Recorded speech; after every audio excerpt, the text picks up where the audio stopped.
Ladies and gentlemen, family and guests, friends, may I have your attention? The commencement ceremony will begin shortly. Please take your seats so that the aisles will be cleared for the processions of faculty and students. As part of the university's policy for indoor events, masking is mandatory. So please wear your mask throughout the commencement ceremony. Additionally, as a courtesy to those behind you, please do not come up and block the aisles and the view. For your convenience, a designated photography area is located in the courtyard. Please use this area for taking photos of your graduates. Also, please silence all cell phones and other electronic devices. Thank you for your cooperation.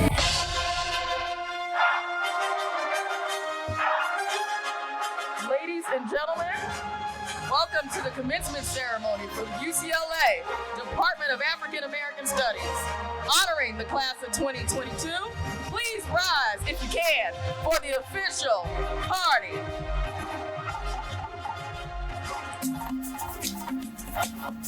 Ladies and gentlemen, please welcome the UCLA Department of African American Studies faculty.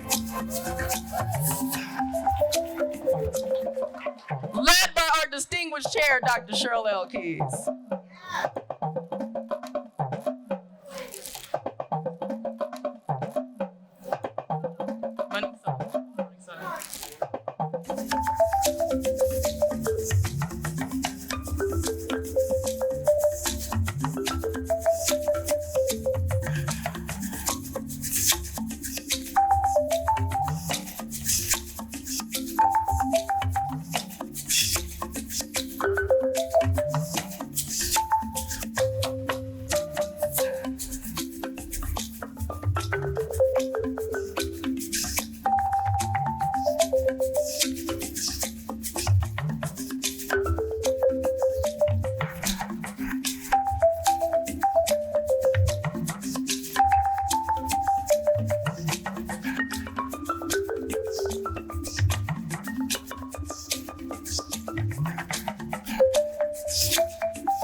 Ladies and gentlemen, please welcome the UCLA Department of African American Studies, class of 2022.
be seated.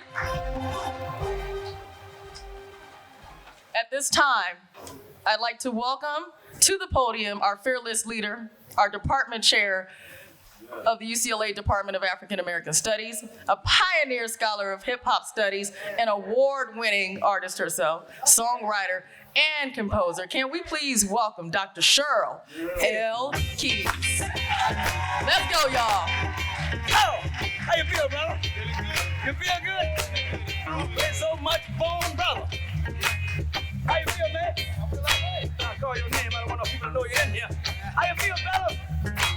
That jam sure getting down. Look here. Ha. We're gonna have a funky good time. All right. Like they say, let the church say what? Yeah, you're right. Ladies and gentlemen, whoops, let me get to my tab. Good afternoon. I proudly serve as the chair of the UCLA Department of African American Studies. On behalf of the faculty and staff of the department, I am delighted to welcome you, the class of 2022, and your families and friends and your partners to our first, in a little while, in-person commencement ceremony. We are assembled this afternoon to celebrate and pay special attention, we're almost afternoon, to pay special attention, a tribute to our students and their accomplishments. They are our future teachers, doctors, lawyers, actors, scholars, political scientists, historians, music entrepreneurs, artists, writers, and creators of ideas unimaginable. Each will be embarking on a new journey.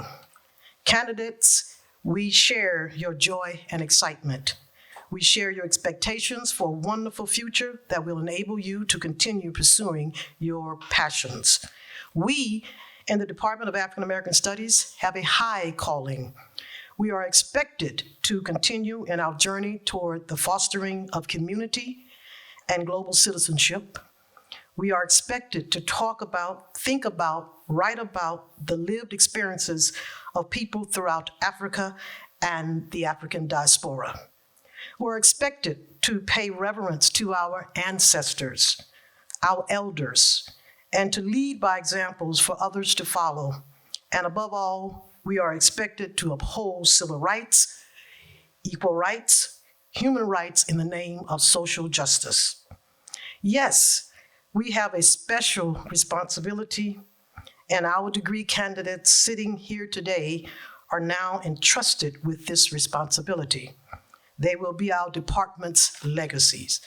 Candidates, may the special commencement ceremony in the presence of your family, friends, and partners serve to remind you of the responsibilities in years to come. Congratulations.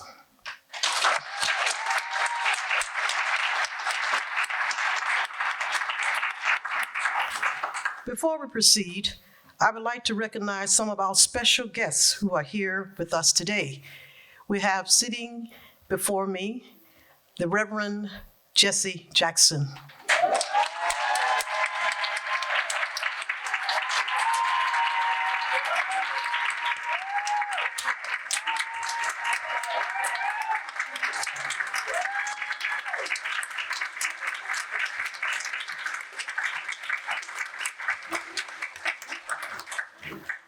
This is such a special moment for me, and I'm going off script now, because I remember when I think I was around, a little girl, growing up in Baton Rouge, Louisiana. I live near an HBCU campus, which was Southern University, and my mother made sure that I went to hear the Reverend Jesse Jackson, so this is completely an honor. God bless. Thank you for joining us. Next, I would like to recognize members of our faculty who are the soul of our department. Now, will all members of the department faculty please rise and receive the recognition you so richly deserve.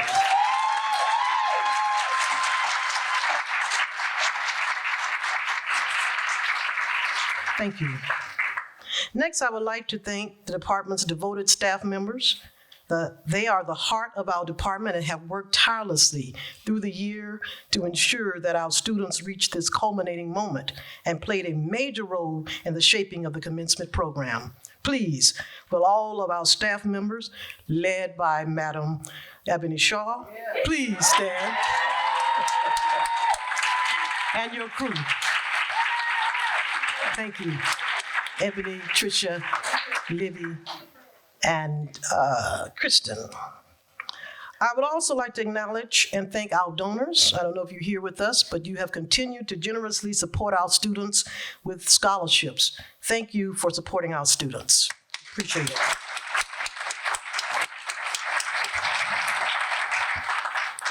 As we move to the next moment or the point in our program, some of you might be aware that the Black National Anthem, Lift Every Voice and Sing, written by J. Rosamond Johnson and James Weldon Johnson in 1900 and adapted by the NAACP, is now being considered to become the United States National Anthem, a bill filed by Representative James Clyburn on January 13, 2021.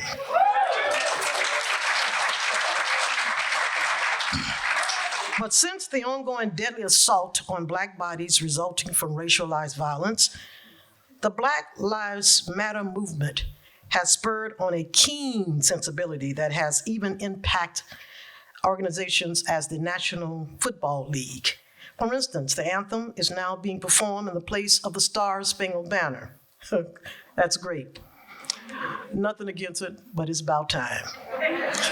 So let us stand and pay respects to the Black National Anthem as rendered by Black students at the Berklee College of Music. Lift every voice and sing till earth and heaven ring, ring with the harmonies of liberty. Let our rejoicing rise high as the listening skies. Let it resound loud as the roaring seas.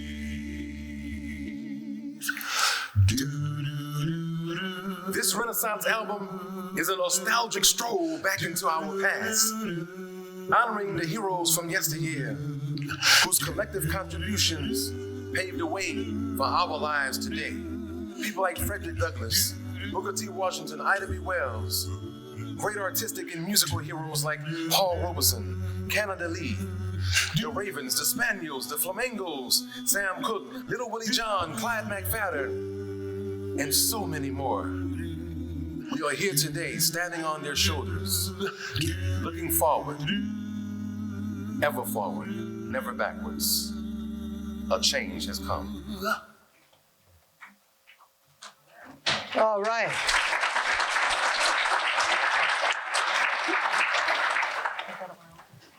You may be seated.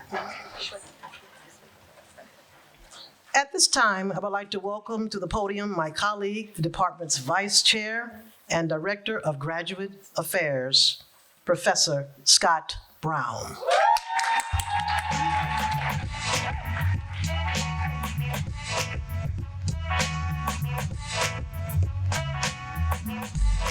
We like the breeze, flow straight out of our lids. Them, they got booed by these Harvard Brooklyn kids. Us floor rush when the DJ booming classics. You dig the crew on the fattest hip hop record. He touched the kinks and sinks into the Greetings, everyone. 2022. Let's celebrate, but remember, we still have a lot of work to do. All right? Good afternoon. It gives me so much pleasure to introduce our 2022 graduate speaker for our commencement ceremony. Our speaker, Broderick Dunlap, is from right here, well, not too far from here, Riverside, California. He earned his bachelor's degree in history at La Sierra University and candidate for the master's degree in African American Studies here at UCLA. He will be an incoming PhD student at Johns Hopkins University. Just in case you want to know.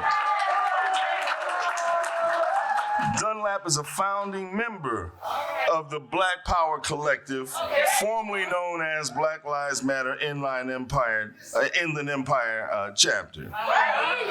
He has been a featured speaker and organizer for several forums, regional conferences, and community and university events across the country regarding historical accounts of the Black liberation movement, race, class, and political power. He also worked as a labor organizer, organizing strikes in Chicago, Los Angeles, Greenville, South Carolina. Dunlap has also worked with Dr. Kelly Lytle Hernandez on the $1 Million Hoods Project. Broderick currently works in political education for the Black Power Collective and as a member of the Ralph J. Bunche Center California Reparations Task Force team here at UCLA. Can y'all do me a favor? Please welcome Broderick Dunlap to the podium, who will deliver our graduate. This is dedication. This is anti-hesitation. It's a real celebration. It's a dime block declaration. 59th and 5th Ave, granny house with vanilla wafers. It's the remedy to separation. Tupac of my generation. Blue pill, matrix. Red roads in the great pavement. Young black trapped and he can't change it. Know he a genius, he just can't claim it. Cause they left him no platforms to explain it. He frustrated, so he... How's everybody doing? Sorry, I gotta fix my mic. First, before I get started, I wanna thank my beautiful wife and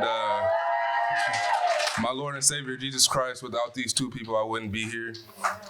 But as a non-traditional student, the road to this point has not been easy, nor has the path been clear. I have struggled for the majority of my academic career. I had to attend night school to graduate high school on time. My time at junior college was turbulent, to say the least. I got placed on academic probation twice. It took me 4 years to finish a 2-year degree. I was sleeping in the park in my hometown of Riverside, California 5 years ago today.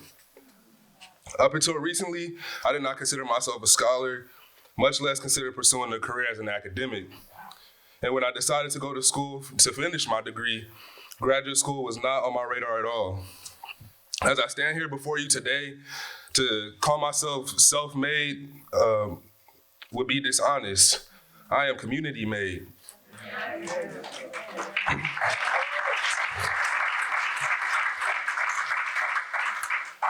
I come from a working poor family. I was born in Mobile, Alabama, a city regularly ranked as one of the poorest cities in the country. My parents moved us to the Inland Empire with the hopes that my brother and I would have the opportunities that were not available to them. Shortly after moving to California, they became youth pastors and pillars in the community I grew up in. They taught me that service and maintaining a deep love for your community is the only impactful way to lead. Most importantly, they taught me that none of us could reach any level of success without the help and support of our community. If I had to give you one word to describe my time here at UCLA, it would be community. My cohort joined this program on the heels of one of the largest uprisings in the history of Black resistance.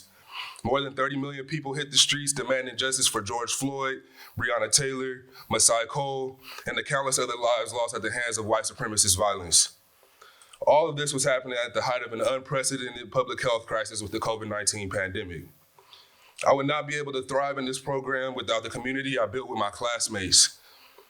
Alexis, Mason, Aaliyah, Kendra, Kira, Maury, and Zach, each and every one of them brought a unique perspective to the program and opened my mind to new ways of thinking that I'll take with me as I start this new journey, and they inspire me in more ways than they know.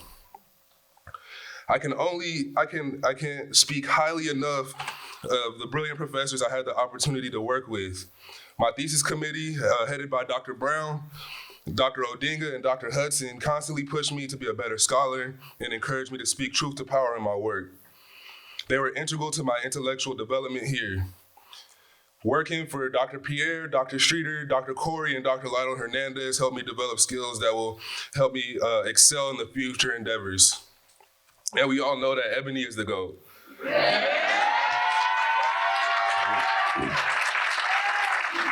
Being rooted in the community has informed my work as a scholar.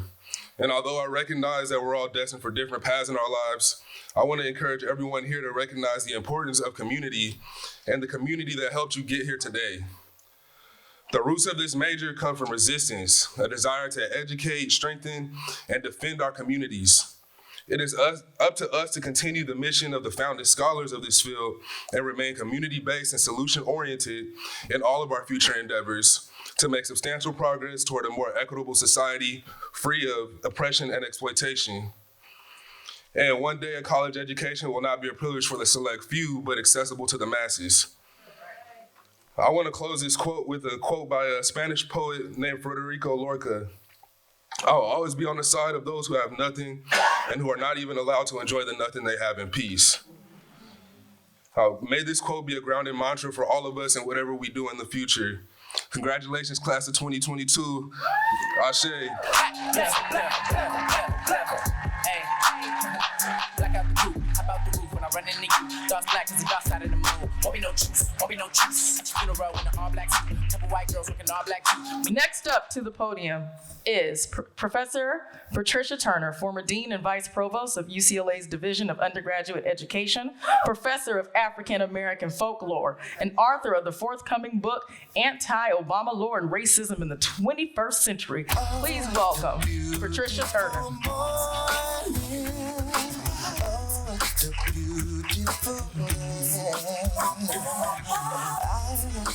You know, I think since I assumed my administrative posts at UCLA, I've attended more than 50 commencement ceremonies across this campus. And you are the best looking crowd of all of them. Broderick, thank you so much for your inspiring words. Good afternoon. I'm extremely pleased to introduce Ayanna Robinson, the 2022 undergraduate student speaker for the department who will be delivering the undergraduate students tribute. Born in Wichita, Kansas, Ayanna Robinson is a transfer student from Moreno Valley College, where she graduated with five associate degrees, awarded with distinction, including degrees in political science, humanities, philosophy and arts, social and behavioral studies.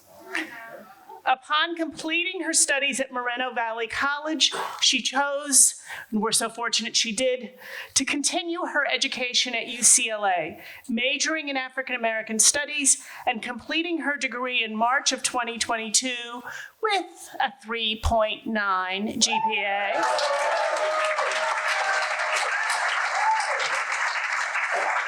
In her free time, Ayanna, you have free time? She's dedicated to programs that hold special meaning to her, such as STOMP, a UCLA transfer program where she has volunteered and served on transfer panels to encourage other transfer students to attend UCs. In addition, during her brief time at UCLA, Ayanna received a fellowship for the UCLA Beyond the Bars program, volunteered for the legal team of the Bruin Apiary Committee, and served as a mentor for the UCLA Transfer Mentors Program. Ayanna is also a member of 3 National Honor Societies, as well as many other campus organizations. Robinson continues to mentor transfer students and is dedicated to creating opportunities for students of color to advance in their academic endeavors. Ayanna plans to attend UCLA Law next fall and plans to practice both real estate and entertainment law in the future. Ayanna is married and the mother of 5 children, ages 4 to 13, and currently resides in Moreno Valley, California. Her speech is titled, "Nothing by Mistake." I now give you Mrs. Ayanna Robinson.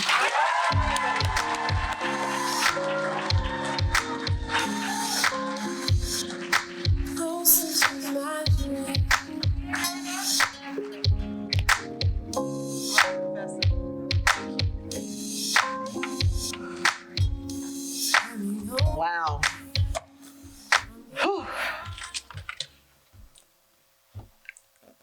Of course, the speech is entitled "Nothing is by Mistake," but I really believe that to be so true on this day. One of my great mentors, the Reverend Jesse Jackson, is in the house. Wow, I took a picture with him when I was 12 years old, and I have it at home. You were in Wichita, Kansas visiting. I was distributing campaign literature for the NAACP. Wow, I'm just so honored to be here with you and speaking before you, brother. Thank you so much for all that you've done for us and continue to do. That's so amazing. I would also like to thank the African American Studies Department here for allowing me this opportunity to speak with you. It's completely a blessing to me. And I'd also like to thank personally Ebony Shaw for being a positive force in helping me to navigate this system as a transfer student, a student with dependents, and as a Black Bruin. So thank you, Ebony. I really appreciate you. I could not have done it. Also to my 5 children and my husband, my children who've eaten a little bit more cereal for dinner than they ever should have had to, just so I can get some things done, and the sacrifices that you guys have made for me, never complaining, always trying to be there and stand there for your mom and for your wife. So thank you so much for being here for me today. All right. Look at you, class of 2022. We don't look like what we've been through, huh? It's been rough, but we've remained resilient, proving that no force is more powerful than our will to arrive here today. So congratulations to yourselves, class of 2022. And I want to just give a shout out briefly to the AFAM Studies Bruins from the class of 2019 and 2021, I believe, or was that 2020 and 2021, because their shine was completely stolen and they didn't get this opportunity. So can we just give it up for them?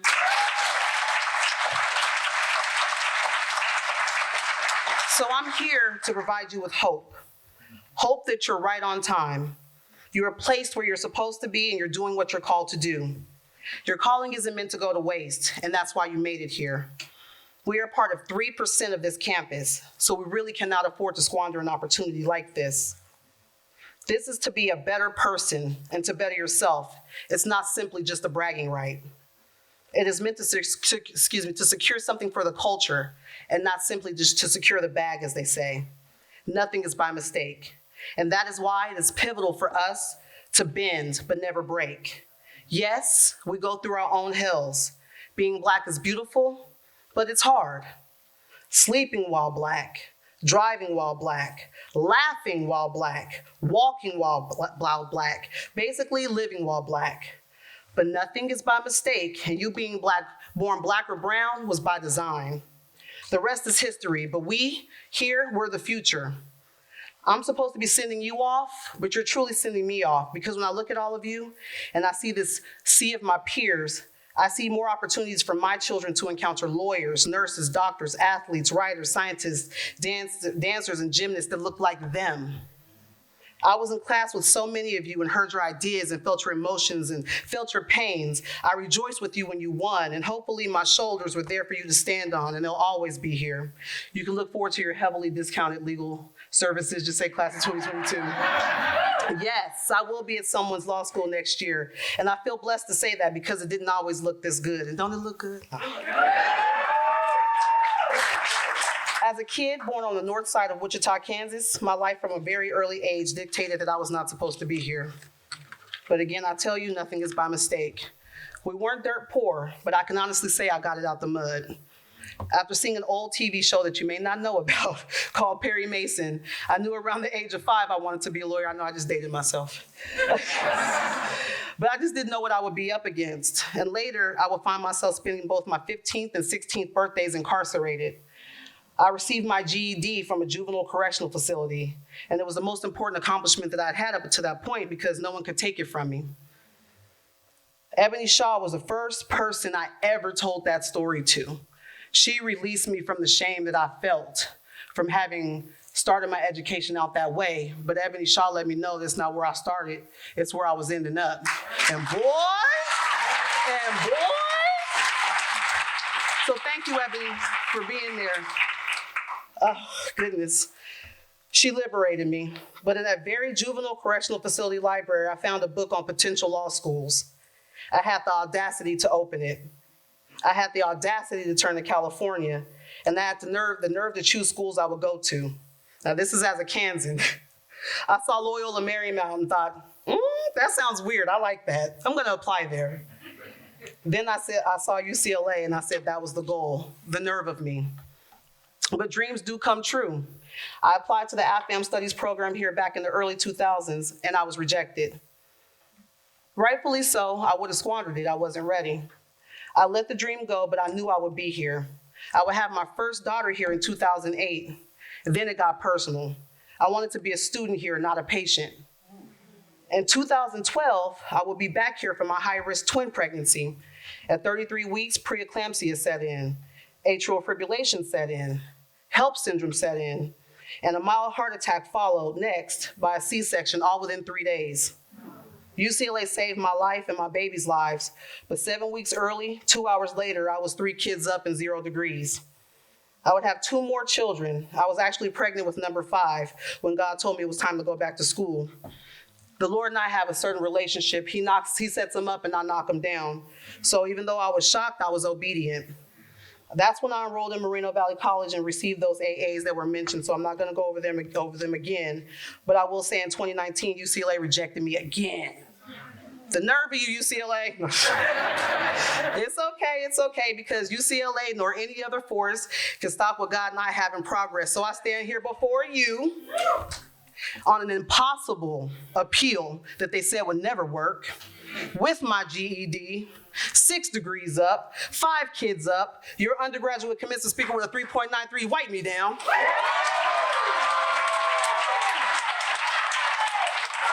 Wipe me down. You see, it's a flex for the culture. It's a complete flex for the culture. It's not about me. It's about providing somebody else with some shoulders to stand on. And can you imagine how it looked for me? The thing is that if you give up because of how things look now, you're not gonna make it to your later. Again, can you imagine how it looked to me and for me? But nothing is by mistake. You just have to be patient, and if it's really for you and you believe that, you won't fold. Those that folded or quit really didn't want it, and it's just that simple. Speaking of it being your turn, those twins that I mentioned, they were born here at UCLA exactly 10 years ago today. Nothing is by mistake. Talk about perfect timing. If we could just say happy birthday to Ava Jolie and Abrielle, they're here. Happy birthday, twins! Now, I'm almost done, but I need to give you 5 gems to take with you. Number 1, take Circle Got Small, Everybody Can't Go very seriously. Not everyone will be happy for you, proud of you, or supportive. And your grind, hustle, and dedication are yours. You'll drag yourself down trying to take everyone with you. The S on your chest should not always stand for super, but it needs to stand for smart. Be smart about how you spend your time and who you spend it with. Number 2, be someone's shoulders along the way. You don't have to be completely on to help someone.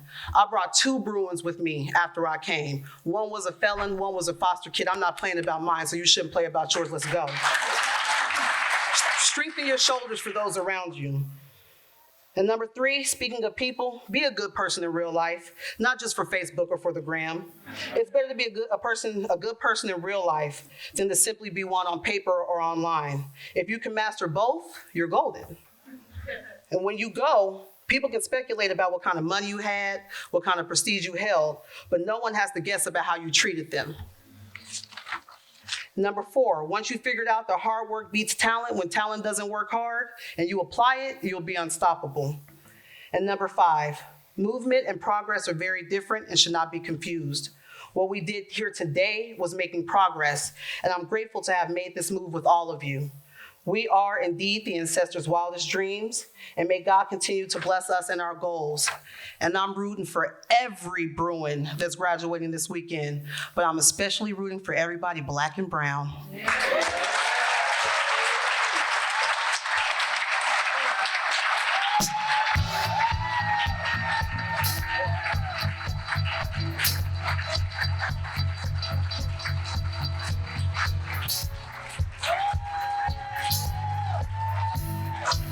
At At this time, let's welcome the woman that wears several hats by keeping the department afloat in her capacities, Management Service Officer and Student Affairs Officer, Miss Ebony Shaw.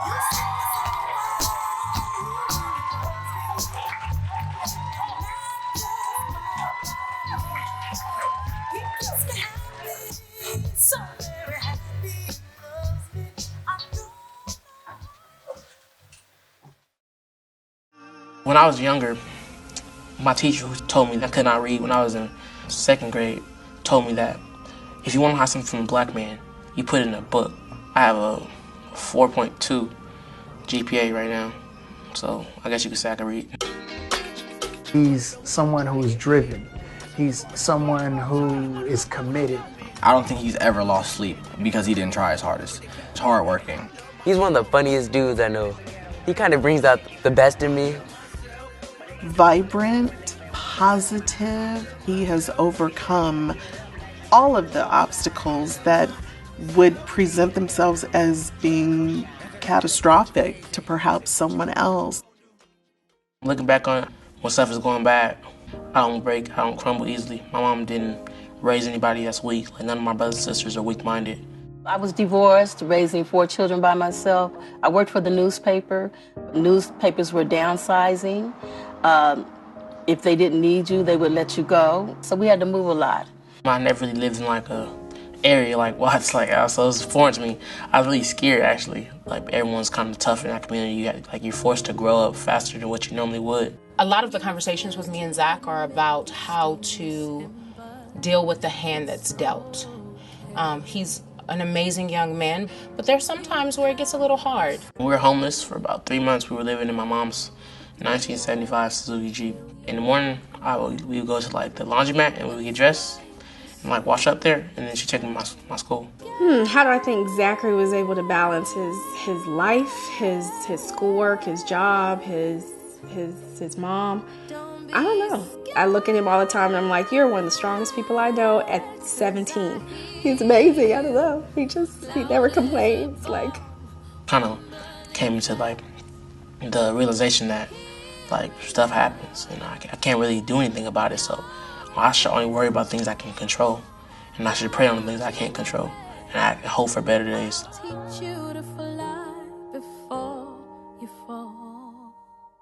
Like when I first came to high school, football was just like my distraction from the world. Like, cause when I play football, nothing else matters. It's like one place I can come and like let all my anger and like escape the world for about 2 hours. He has heart. Like he's going up against big dudes, giving all that he has. My teammates, they're the ones that push you, but you feel even better when you push past them. I'm hoping that God will help me to live to see Zachary graduate and become the man that I want him to become. I want to see him do that. Zachary's self-motivated, and that's very hard when you're a teenager who comes from really nothing. Like, sometimes I just look at him, and they'll be like, why are you staring at me? And in my head, I'm like, man, you don't know how great you're gonna be one day. Wherever the sky and the limit is, he will surpass it. I see the world changing because Zach is here. And that's the best thing I could have asked for as a teacher.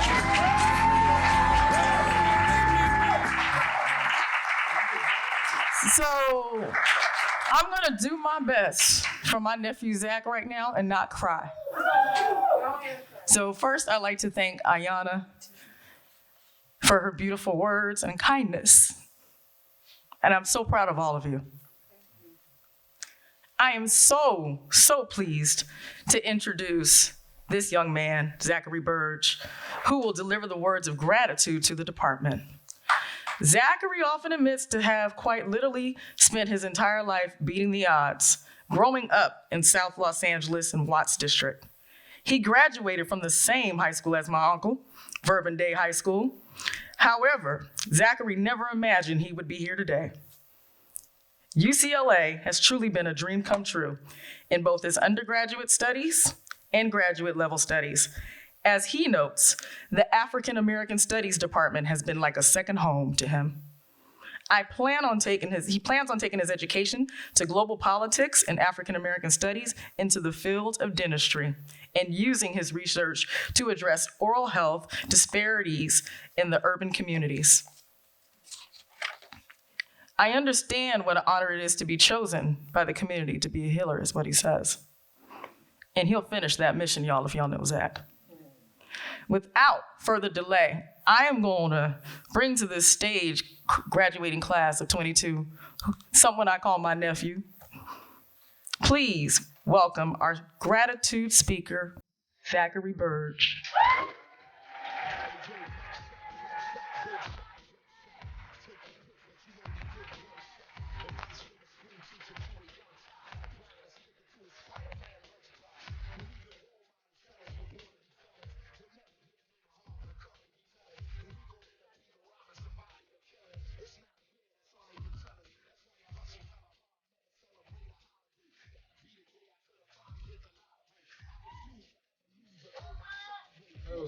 That was unexpected. I try to stay cool, calm, and collected at all times, but got a little emotional. Incredibly blessed to be here. I'd like to thank, obviously, the ancestors and my Lord and Savior for just putting me in this position. I'd like to take a brief moment of silence for the people who are not here today, whether you lost anybody, family, friends, loved ones.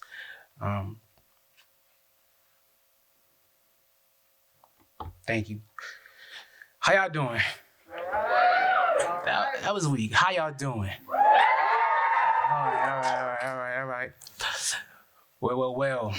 Here we are.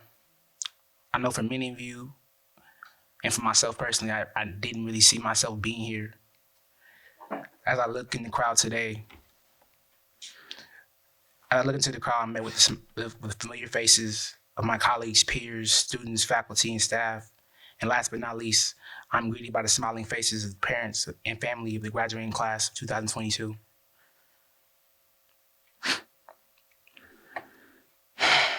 Today is truly a day of celebration for all the hard work and self-determination it took for us all to make it this far. And so I offer my thanks to the Department of African American Studies in all this glory, as words cannot express what this department has meant for myself and my peers alike. I've called South Los Angeles home for as long as I can remember. It's safe to say that Westwood and UCLA was a huge culture shock for me when I arrived here. As a Black man come from the inner city, specifically the Watts District, I found myself truly being a minority.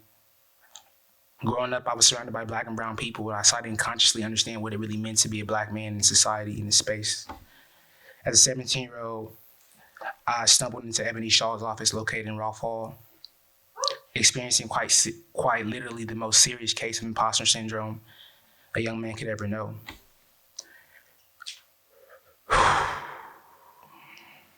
Imposter syndrome encompasses, I'm sorry, I need to take my breath from that.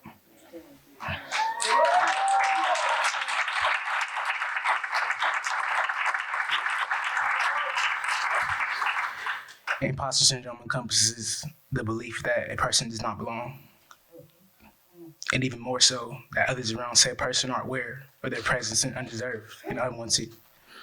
If you know me, like if you really know me, you know I talk a lot. But in my attempts to communicate how I was feeling to Ebony, my freshman year, I found myself struggling to describe how I was feeling.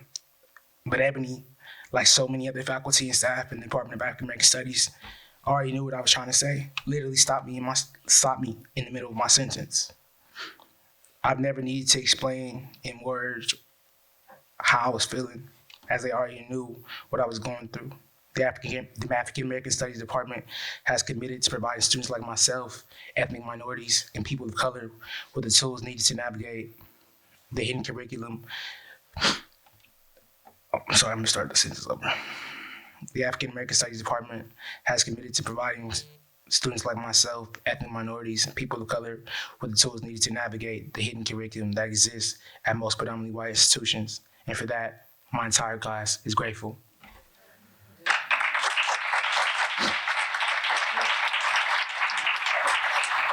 This department has offered me critical interdisciplinary skill training at both the graduate and undergraduate levels through scholarship focused on histories, cultures, politics, and the intellectual traditions of African diaspora with a special focus on social justice. Playing football for the Bruins for 4 years was amazing, but walking away from UCLA with 3 degrees in 7 years is outstanding.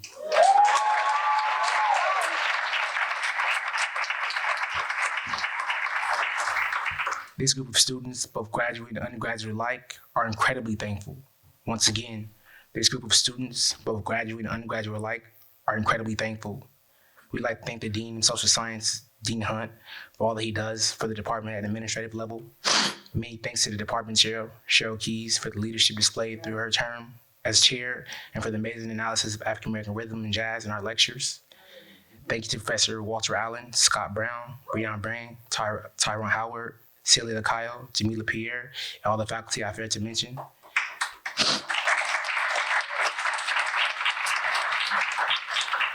Thank you to Christian Mundy, Tricia Parks, Elliot Delgado, and other staff members I failed to mention.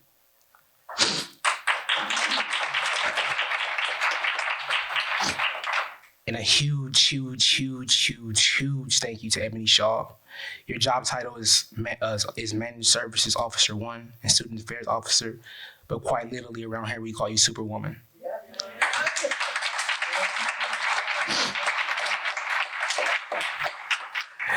I would not be in the position I am today without the many long talks we've had over the course of the years, whether it's been me continuing to play football, me staying at school, me applying to graduate school, or me deciding to double major. What you've meant to me is amazing. This department has prepared me for anything that will come my way while attending UCSF School of Dentistry.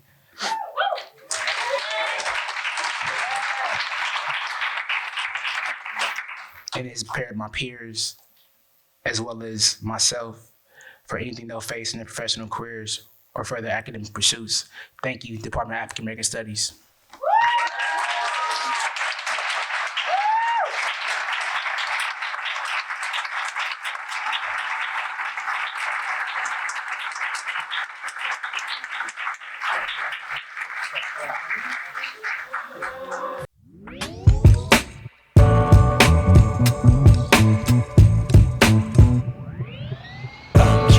Once more, let's welcome back to the podium the Minister of Funk, the Funk historian. Y'all seen him on TV One, Dr. Scott Brown. Hey.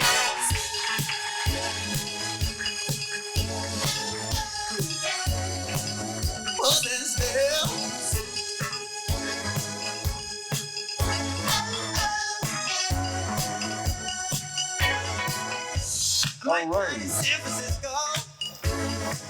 Thank you for that song selection. I don't know if I actually feel cool right now. I actually feel hot. I feel the warm energy that we're sharing together, hearing those testimonies about what people have gone through and also what we do here at the Department of African American Studies. It's hard to be cool under these circumstances. And it's also hard to be cool when I'm actually going to introduce someone who I met when I came to UCLA, started working here 20 years ago, 2002, one of the first graduate students that I met is the person that I'm going to introduce. You know, to be able to have, just the reward of being a teacher and to watch, it's not like being a parent. It's not like someone you've cultivated. It's literally a dialogue, a two-way street. You have information, you share it, but you watch what other people do with it, and it's a kind of reciprocal empowerment that happens. And so to be in this position, to actually be able to introduce a former student of mine, I can't tell you what that feels like. It feels like a lot of things. Cool ain't one of them. It's my pleasure to introduce Dr. Jacoby Williams. He was born and raised on the south side of Chicago in the Englewood area. How do you pronounce that, Doctor? Is it Englewood? Englewood, not Inglewood. Inglewood. Inglewood. Okay, I just want to. I want to. Inglewood. Oh, okay. Oh.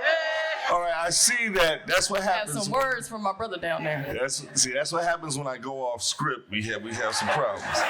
Prior to joining the faculty at Indiana University, he served as an associate professor of history at the University of Kentucky, an adjunct professor here at UCLA, and spent more than a year as a chancellor's postdoctoral fellow at the University of Illinois. In Urbana-Champaign, he received his MA in African American Studies here at UCLA. All right, so just watch what happens. And then he got his PhD here after in history, right here at UCLA. Dr. Williams is currently the Ruth N. Halls Associate Professor at Indiana University at Bloomington. He is the chair of the Department of African American and African Diaspora Studies and holds a joint appointment in the Department of History.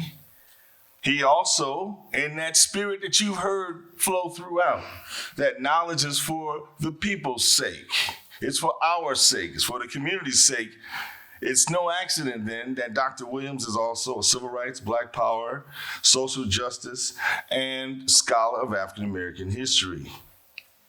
Dr. Williams' most recent book is called From the Bullet to the Ballot, the Illinois chapter of the Black Panther Party and Racial Coalition Politics in Chicago. It was published by the University Press of North Carolina under the prestigious John Hope Franklin series, and the book was the foundation for the script of the Warner Brothers film, Judas and the Black Messiah.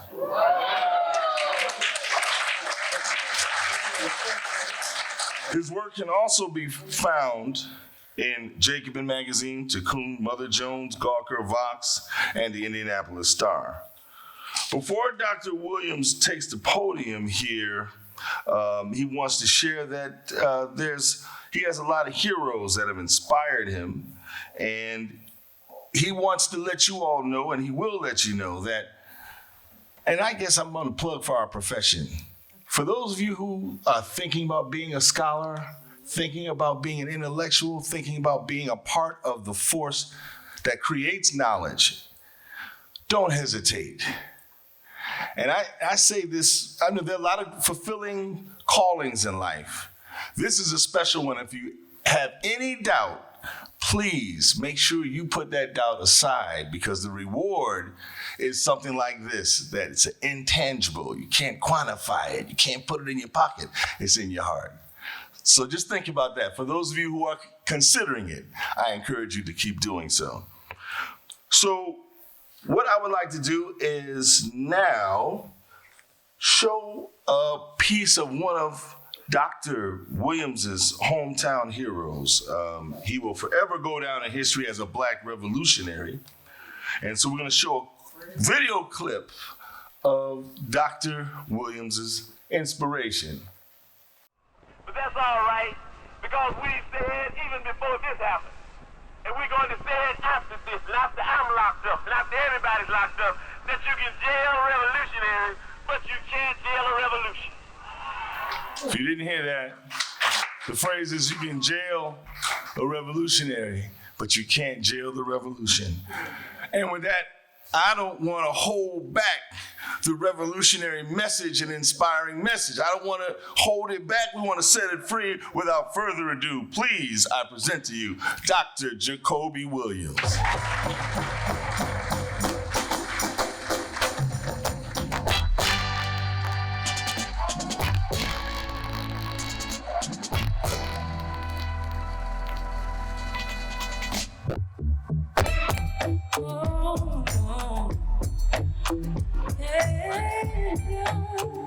Greetings, everyone. We awake? Oh man, he set the bar high there, didn't he? It's going to be difficult for me to follow the testimonies of the graduates I share the stage with, because my background and story is, not much different from theirs. And so I owe much gratitude to them and their testimonies. And I'm hoping some of my testimony that I give today will demonstrate the legacy and longevity of the value of a degree in African American Studies. Y'all with me? Yes. All right, so I begin with, first let me say my thank yous. I want to thank my esteemed colleagues. First and foremost, Professor Cheryl Keys. I'm showing my age here, but she was the first class I enrolled in 2000 when I was a graduate student. I am a hip hop generationer after all, so that class is one of the most popular ones on campus. So I had to be in that class even though I was a graduate student. I also want to thank all my other folks who I have to give shout outs to, Professor Scott Brown, of course, who helped me navigate the terrain of academia, taught me how I can still be myself, in his words, be funky as a funketeer, me as a hip hop generationer, and still be true to who you are and your roots and still navigate this terrain. I got to say thank you to my sister Ebony Shaw, who's still here, of course, both of whom together helped me come, get here, get that degree, and then move on, like you all are about to do today. And so I want to thank them for that, because here they're still doing yeoman's duty 20 years later. Say thank you to Kristen Mundy and Trisha Park for your diligence and your patience. Getting me here was not an easy treat, but I am here. And so I started by saying a little bit about Black studies. So typically we talk about African American studies, we have all these different names. Africana studies, African American studies. For general purposes, I'm going to just use the term Black studies today. So during my travel home recently from Mumbai, India, a few days ago, I had an enlightening conversation with another passenger. And our conversation reminded me of a Mark Twain quote, which I will use as the title and theme of my comments today. History doesn't repeat itself, but it does often rhyme. And I say that again. History does repeat itself, but it does often rhyme. And so I'm gonna use that quote to talk about Black studies as advocacy and activism. And I want us to think about how Black studies connects us to advocacy and activism. So to help you with the process, let me lay out a roadmap for my comments. I begin by providing my personal account and connections to Black studies. Then I transition to my professional account and scholarship in Black studies. Then I end with how my personal and professional accounts together serve as an example of the many ways in which Black studies connects us via advocacy and activism. Y'all with me? All right, so I give a brief background. So some of this has already been mentioned. Born and raised in Southside Chicago, Inglewood.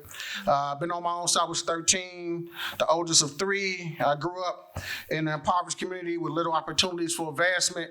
If you know anything about Inglewood or anything about Chicago, just turn on WGN. Everything you see on the news, 90% of the time is in Inglewood. I had the same background as me as my peers. I ran the same mean streets, gang banging just like everybody else. Most of us ended up dead or in jail by 18. The only thing that differentiates me from my peers was I stayed in school and never gave up on school. Plus, that's where the girls were, to be quite honest about it. But that journey and that story is a story for another day. So again, my testimony is not much different from the graduates that preceded me today. But after 3 colleges and 3 universities, it took me 7 years to get that undergrad degree. From Southern Illinois University in Carbondale, my last stop, I got kicked out of the previous 2 schools. Again, that's a story for another day. I majored in Black studies, which led me here and where we are today after that 7th year. So as an undergrad, Black studies connected me to stories, ideas, and worldviews that helped me to make sense of my life and the conditions in which I live. Black studies connected me to people, locally and globally, from contemporary times to historical moments. Connected me to places in the far and dim reaches of antiquity to places I have since visited, which would not have been possible without connections to Black studies. And connected me to ideas as vast and diverse as the universe itself, some of which blew my mind and sparked my imagination, my passion, desire to know, to comprehend, to possess as much information as I could consume. Black studies showed me how others have lived, most of which were very different from me, but some of which were in the same dark conditions I was in, and how these folks thought about life and responded to those conditions, which were life lessons for me and my siblings. Black studies connected me to the importance of life and the human condition, and what I can do to improve my own situation and the situation of others and others in my community. Black studies connected me to my true heritage and my history, which helped me to practically and tangibly address the challenges I faced in my family and my community. So let me give you some examples. What does this look like? So first, as an undergrad, 3 different schools, again, I save all that, but I had never read a book in my life by the time I got to my Black Studies major undergrad, not from cover to cover. So the first book that I read was The Narrative of Life of Frederick Douglass. And the text is Douglass's nuanced journey to escape the bonds of slavery. Now, liberation of Douglass was not simply physical. Literacy was his freedom. And I admired his hustle, the way in which he hustled these poor, young, white youth in the streets of his enslaved community. And coming from the Chi, I had to hustle to survive too, so it resonated with me. And Douglass hustled these poor white youth to teach them how to read and write. And he had others who helped him along the way, but his hustle was the main gist for me of how he was able to navigate that terrain as an enslaved person to teach himself how to read and write and literacy. And for him, literacy was freedom. Now, here I am, maybe a junior at that time, in my 6th or 7th, my 5th year in college, 3rd university, never read a book in my life. And I didn't have to hustle or put my life on the line to be educated like he did, so I felt ashamed. So that by the end of that year, I read over 187 books, mostly in Black studies. And Black studies taught me critical thinking, problem solving, communication skills, to value the human condition, taught me human rights and social justice, which set me on the path that I'm on today. Then that forced me to look beyond undergrad to graduate school. So I applied to 11 Black Studies graduate programs coming out of SIUC, which is a school nobody's ever heard of. And UCLA was the first to accept me with funding. Got to commit that. Got to say something about that. And here, I give a shout out to my dog, my guy, Mark Sawyer, who recruited me here. I wouldn't have been here without him, who saw something in me, who gave me an opportunity and made sure I had funding and was an advocate for me even when I left the program to the history department, because you couldn't major in, you couldn't get a doctorate in Black studies at that time, so which is why I got a doctorate in history, and he still remained an advocate for me then as well. So I got my 2 degrees here thanks to his help. But UCLA was it still is the only graduate program in the country that has a dual MA JD. I mean, you can get a master's degree and a law degree at the same time. So that intrigued me.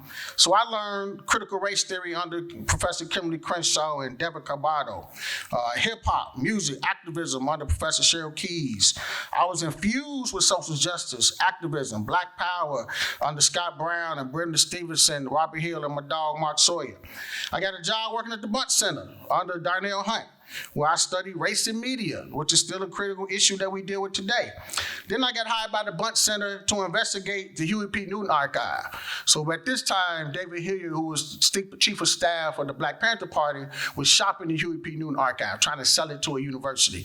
So I got to spend that summer investigating that archive. And in there, I discovered there was very little on Fred Hampton in Illinois. And most of the stuff was Oakland-based and just a little bit on New York. But we ended up losing that archive to Stanford, where it is. They paid $20 million for it. UCLA wasn't paying that kind of money for no Black archive. Just be honest about it. But that archive, that Newton archive, led me to my dissertation, right? So that time I was studying Nat Turner and published a couple articles on Nat Turner, but now it forced me to look at the Panthers in a different way, particularly Fred Hampton. So it led to my dissertation. And it was here in Campbell Hall that 2 Black Panther members, Bunchy Carter on this campus, Bunchy Carter and John Huggins, were killed by the state while advocating for the creation of this particular Black Studies department and program. So it was a critical link that said this made sense. This is what you were meant to do. So Black Studies as a discipline was literally birthed via activism and advocacy, which set me on that path. And I'm going off script here. And then they got me involved in all kinds of stuff. UCLA couldn't wait to get rid of me. I helped start SHAPE, which I'm not sure is still here, Stu's hiking. I helped start that SHAPE program so we can get, back then we had 133 Black students total out of 33,000 students on campus. There wasn't none of us on campus. So we started SHAPE. We started the UCLA student transfer program. So we started going to all the community colleges, all in Dorsey High School and all these various places, trying to get folks into UCLA. I was one of the integral members of helping start the UCLA Labor Center. So we was organizing folks in the community in all these various ways. What else was I involved in? I was one of the graduate students, helped start a graduate student union here with UAW. I was just throwing in all kinds of people's sides here, so they couldn't wait to get rid of me. But that activism was infused out of that Black Studies training, which brings me to my professional life. As much of my work is grounded in human rights and social justice and connections to advocacy and advocacy. Now, my professional life, I mostly deal with, as a scholar, the Black Panther Party and racial coalition politics. That's my niche, so to speak. I won't tell you much about the book, but I repeat the title again if you're not familiar with it. From the Bullet to the Ballot, the Illinois chapter of the Black Panther Party and racial coalition politics in Chicago, published by UNC Press, used for the script for that movie, which I don't endorse, by the way, but you can ask me about that later. Because it's not a movie about Fred Hampton, it's a movie about the infiltrator. Don't use my work for that BS. But they did. But the book is a study of Fred Hampton and the Illinois Black Panther Party struggle in Chicago's political arena against the daily Democratic machine. Fred Hampton was the young, idealistic, charismatic leader of a political movement in Chicago who was brutally murdered by police officers while he slept. But his vision and activism helped create and unite pockets of resistance found throughout these local communities of color in Chicago, regardless of ethnicity. And he created what he called the original Rainbow Coalition in 1968.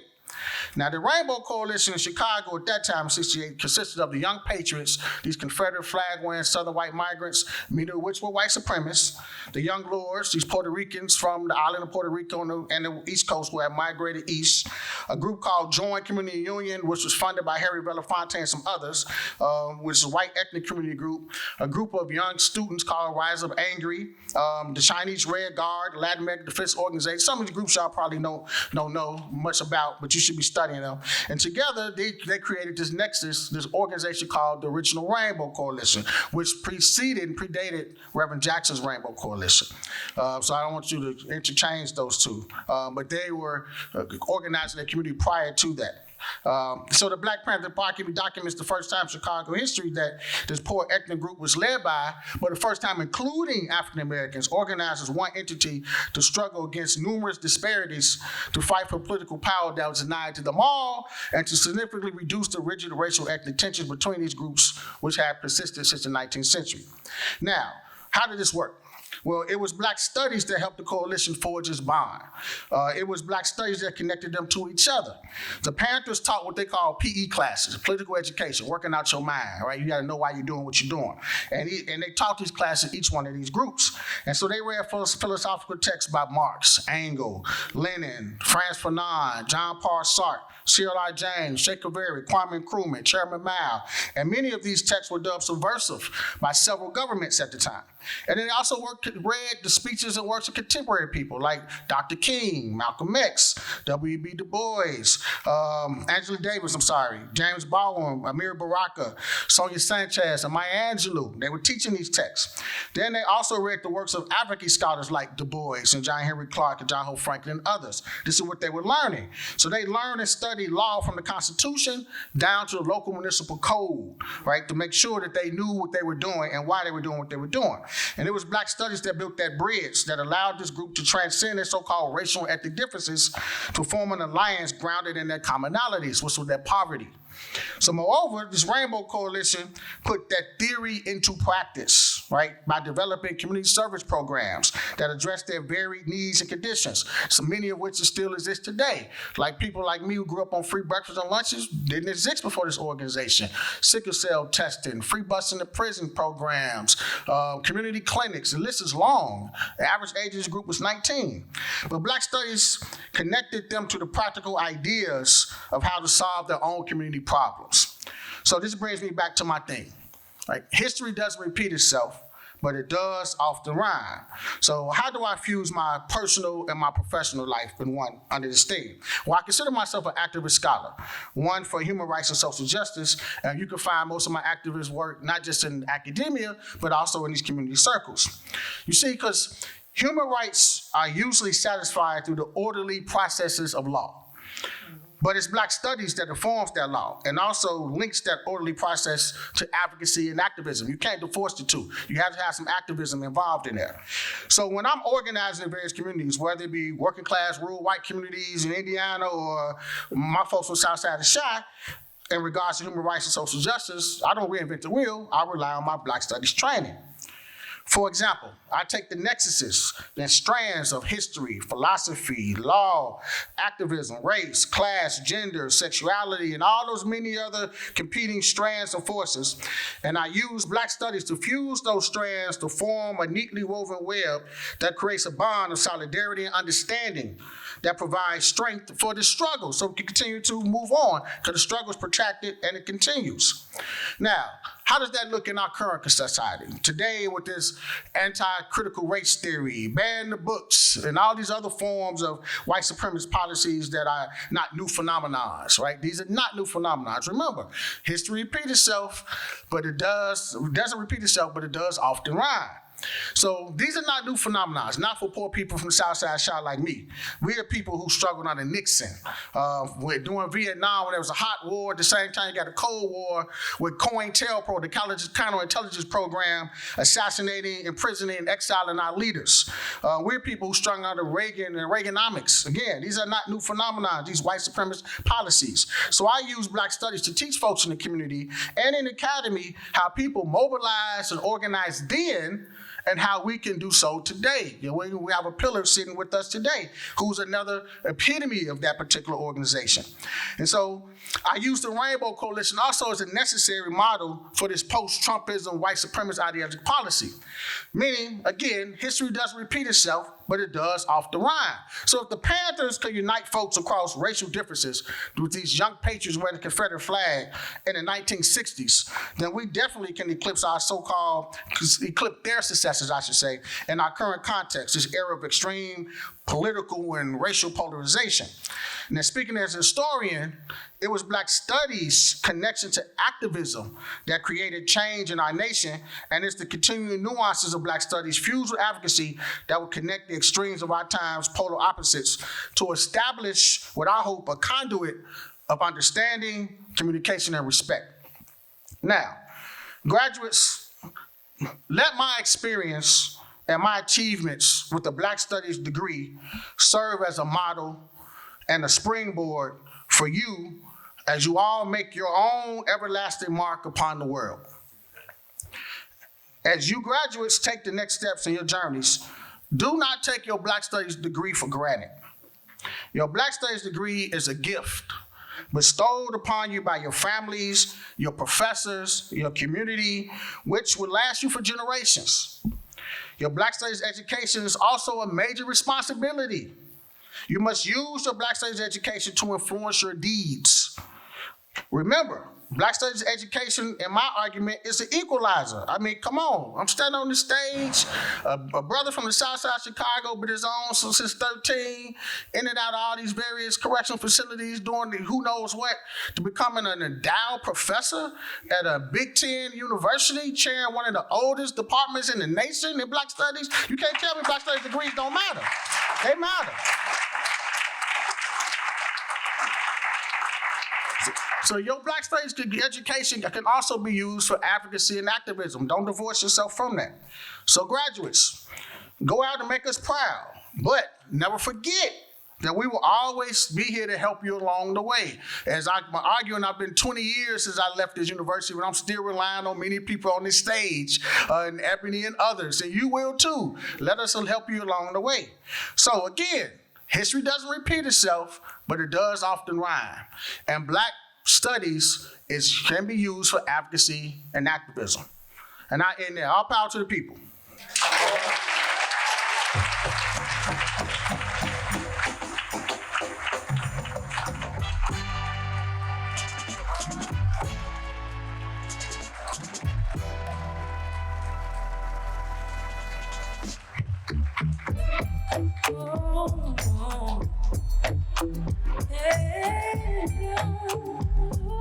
at this time, Professor Turner and Miss Shaw.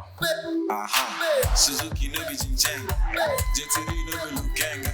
You know me, another pretender from start to the week to the weekend. I know they have for corner, footwork like Pogba. If you get them out, don't me, I want to get a yacht done. Sheep don't run with lion, snake don't swing with monkey. I can't talk for too long, got too much go to try on. Sheep don't run with lion, snake don't swing with monkey.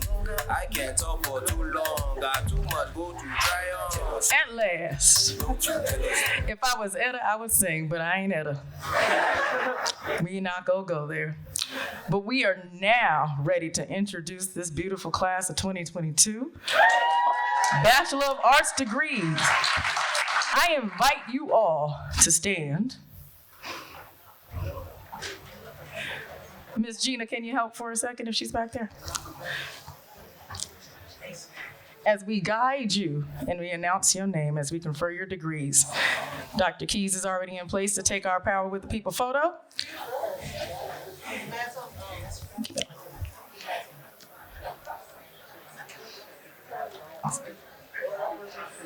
Okay. Let's begin. Gina, can we start with the first row? Thank you. Right here.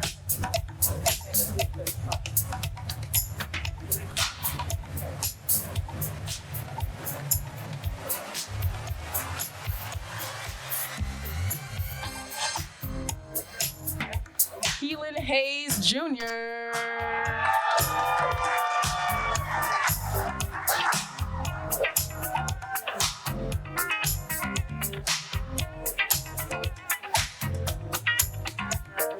Adam Robinson.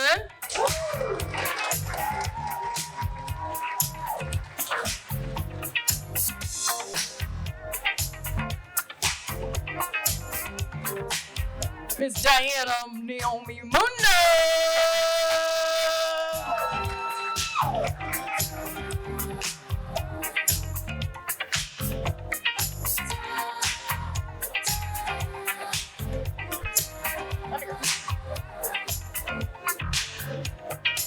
Give it up for my nephew, Isaiah Bradshaw, y'all.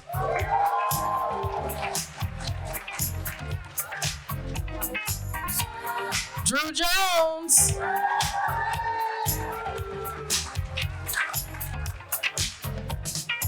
Simone Walker, as you in the building, Simone.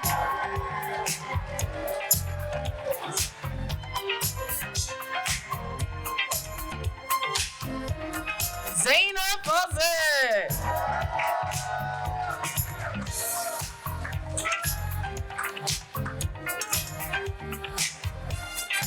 Jessica Jackson.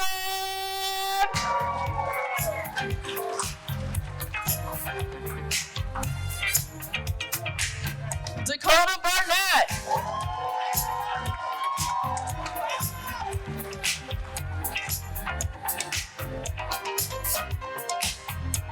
Ryan Oakey.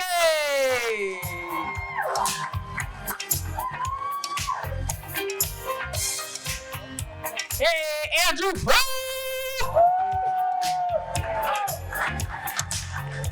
Go, nephew. Destiny Williams.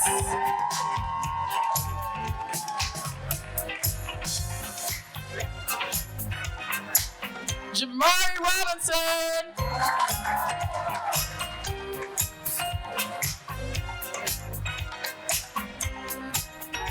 Kendallin Carew.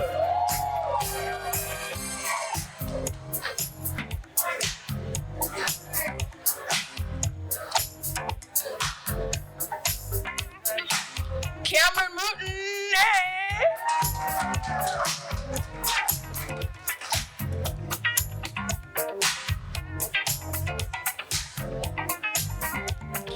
Amanita Diop.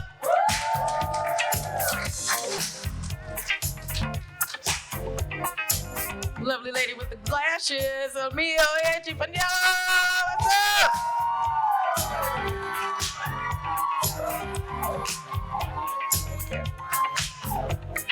Wanye Room.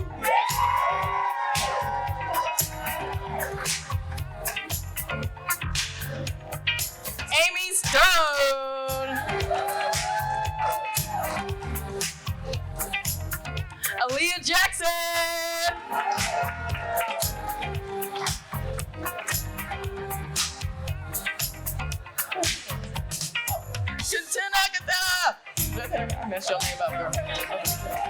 That. Like I'm messing her name up.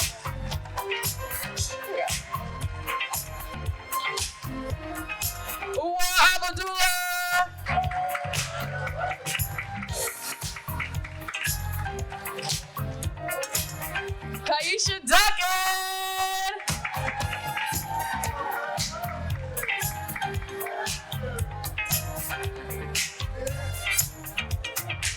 Kyra Duncan.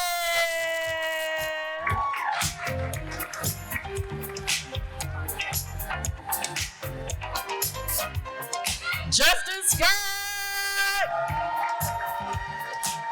And y'all, this is a special one for me. We got my girl, class of 2021, soon to be USC Film and Cinema School. Y'all give it up for Laura Coleman!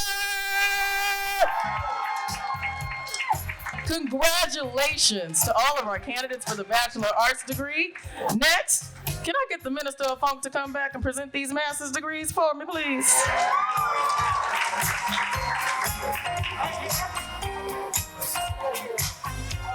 Oh, I'm sorry. I forgot our undergrad speaker. What is wrong with me? Y'all, last but not least, Miss Ayana Robinson. Give this woman her due. You did that. Happy birthday to the twins, too.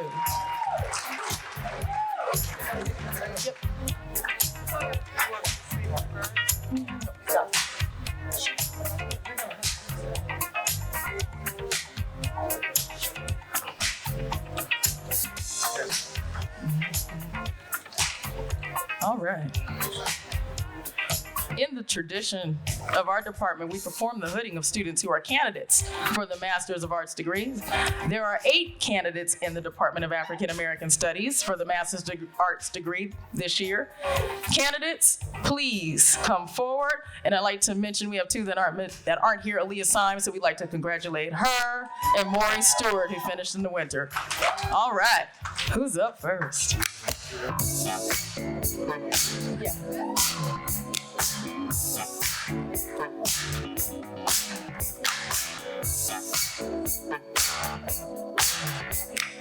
Mason Foster!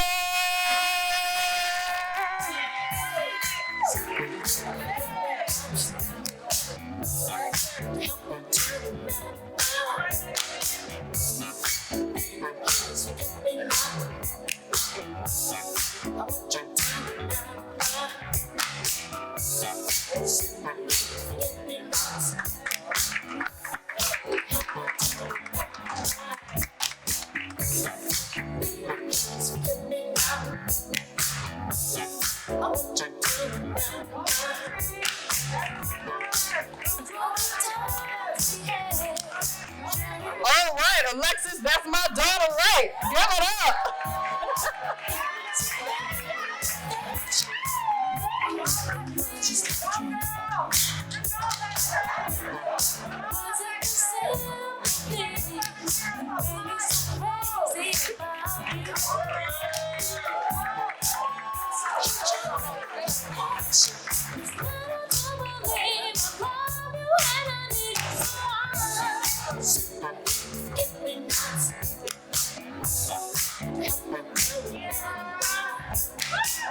I pray I don't mess this up, Kira.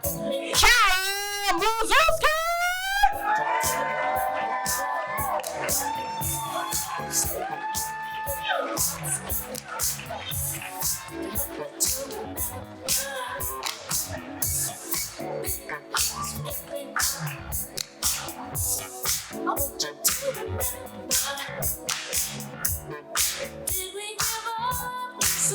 All right, double brewing, y'all. Double brewing. Miss Kendra Amos. Give it up for AFAM's former work study student, y'all. Congratulations.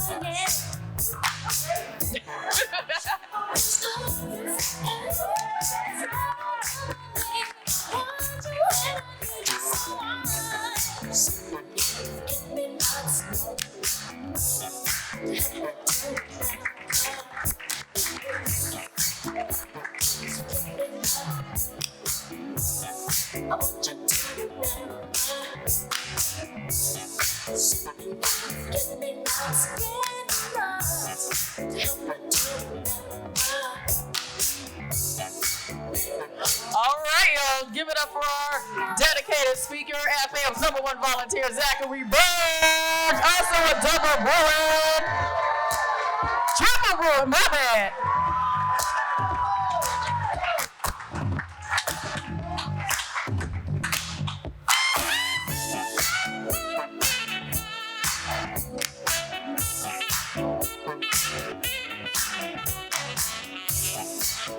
All right, we got the tallest man in the building. Maybe the tallest AFM graduate ever. Might be a record. Give it up for our grad speaker, Roderick Dunlap.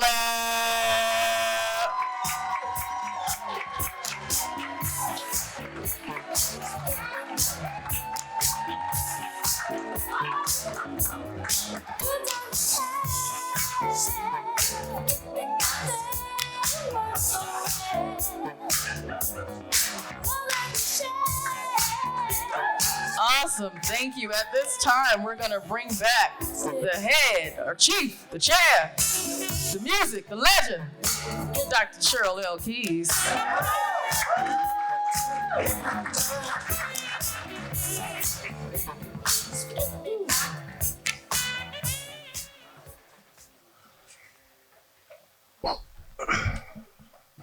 Congratulations to all of our candidates for the Bachelor of Arts degree and the Master of Arts degree. I ask that all the candidates please rise and remain standing as I confer your degrees. By virtue of the authority vested in me by the Regents of the University of California, I confer upon each of you the Bachelor of Arts degree and Master of Arts degree for which you have been presented with all rights and privileges pertaining thereto. Graduating class of 2022, academic tradition suggests that a student who has not yet earned the bachelor's degree or even the master's wears the tassel on the right side of the mortarboard. But wait a minute.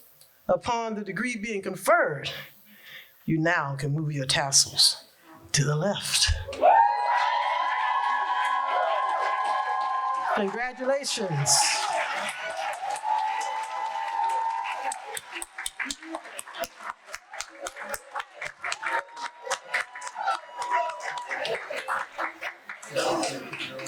You may be seated.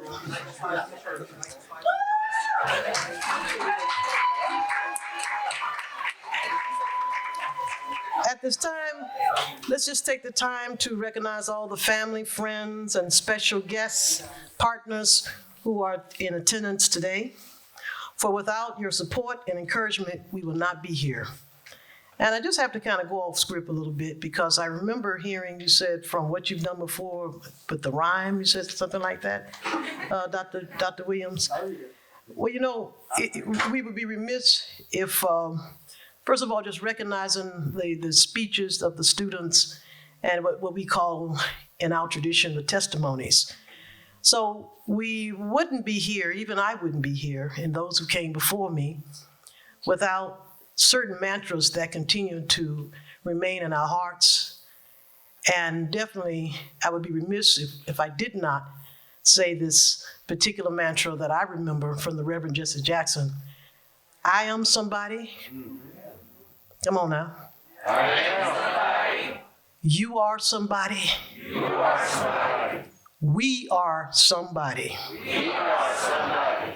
And as they say, with black pain comes black gain. And you all are just representative of it. And I'm gonna tell you, keep it up.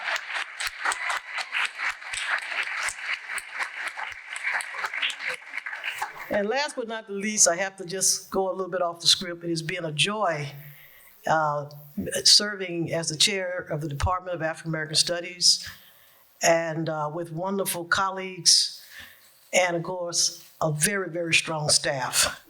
I've been at UCLA for about 27 years. And I'm still in the School of Music in the departments of ethnomusicology and global jazz studies. But this has been one of the most unexpected journeys and one of the greatest times of my years here at UCLA.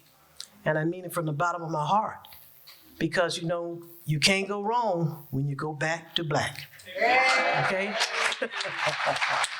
This is great. This is great. So, a clap to the parents. I want to thank you. A clap to the family, friends, partners, siblings, grandparents. You did it. Well, this concludes the commencement ceremony for the UCLA African American Studies Department in 2002. Please join us upstairs. Oh, I'm sorry, 2022.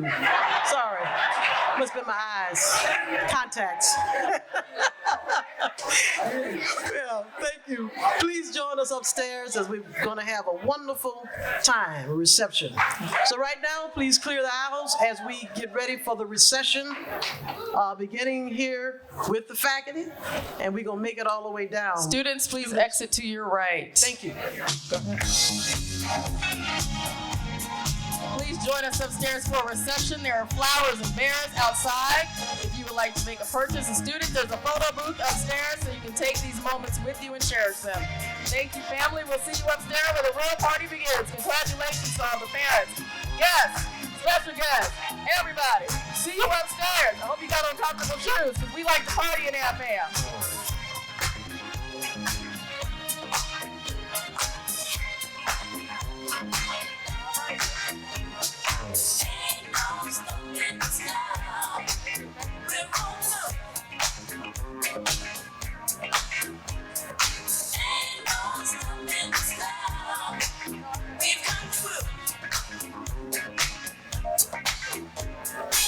There's been so many things that's held us down, but now it looks like things are finally coming around.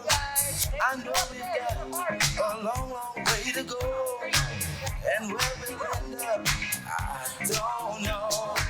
But we won't let nothing hold us back. We're putting ourselves together, we're polishing up our act. See you all upstairs. We've never been held down before. I know you refuse to be held down anymore. Don't you let nothing stand in your way. I won't try to listen. Take what I say.